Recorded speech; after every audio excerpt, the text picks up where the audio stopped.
خفا ہو کر اس کے بہن کے خاندان کو نقصان بھی پہنچا سکتا تھا۔ اب میں واپس آ گیا ہوں، پھر سے ہماری حکومت ہوگی اور تم لوگوں کی عیاشی۔ ملک فیضان کی آواز اسے سوچوں کے بھنور سے کھینچ لائی۔ نہر کے ساتھ والے گاؤں میں ایک مسجد کا امام ہے، وہ لوگوں کو ہمارے خلاف ورغلا رہا ہے، اس کا کچھ ایسا بندوبست کرو کہ وہ خود ہی چپ کر جائے۔ ملک نے نوٹوں کی ایک گڈی اسے پکڑاتے ہوئے کہا تو یعقوب کے ہونٹوں پر مسکراہٹ پھیل گئی۔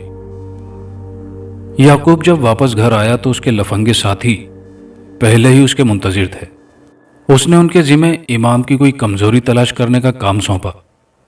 دوسرے ہی دن اس کے ساتھیوں نے امام کی کمزوری، جو کہ اس کی بیٹی تھی، کے بارے میں یعقوب کو بتایا، جسے سن کر اس کے چہرے پر خباثت بھری مسکراہٹ آ گئی۔ لیکن استاد ایک مسئلہ ہے، اس کے ساتھیوں میں سے ایک نے کہا۔ وہ کیا؟ یعقوب نے بےتابی سے پوچھا۔ ہمیں پتہ چلا ہے کہ لڑکی عمل وغیرہ کرتی ہے اور اس کے پاس جنات بھی ہیں۔ اس کی بات سن کر یعقوب نے کہا لگایا، اب ان باتوں پر اب کون یقین کرتا ہے؟ جاؤ آج رات اسے لے آؤ۔ اس کے ساتھ ہی لڑکی کو اغوا کرنے چلے گئے اور وہ ان کا بے چینی سے انتظار کرنے لگا۔ رات 1 بجے وہ لوگ لڑکی کو بے ہوشی کی حالت میں لے آئے اور یعقوب خوشی سے بانچیں پھیلاتا ہوا اس کمرے میں جا گھسا جہاں لڑکی رکھی گئی تھی۔ لڑکی کو ہوش آ گیا تھا اور اس نے چارپائی کی چادر اٹھا کر اوڑھ لی تھی، جس سے اس کا پورا جسم اور چہرہ تک چھپ گیا تھا۔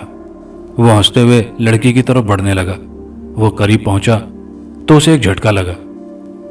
اس کے سامنے لڑکی کی بجائے ایک شیرنی کھڑی تھی، جو کہ بہت بفری ہوئی لگ رہی تھی۔